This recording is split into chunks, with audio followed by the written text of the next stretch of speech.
वालेकुम टिक टाक वाले भरा के हाल चाल। उम्मीद है सारे भरा ठीक हो सन। जैसा कि तुहानू पता है जनाब जेठ है इस टाइम पूरा भखे है, सही है। तो कोशिश करो जनाब अपने परिंदे की बचाओ, इन्हों ना प्यार करो जनाब, तो इन्हों हिफाजत करो, सही है। जैसा कि तुम देख सकते हो बाहर जनाब धुप देख लो किस तरह जनाब सूरज पूरा जोरों शोर तक भखे है, ठीक है। लेकिन कबूतरों की कोई परेशानी को नहीं, सही है। चेक कर लो जनाब खुडे बिल्कुल ऊपर मैं कपड़ा सट के कज्जे न, सही है।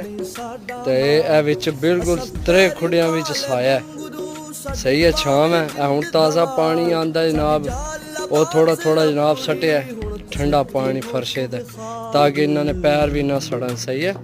तो मेहरबानी करके जनाब इन्हों हिफाजत करो।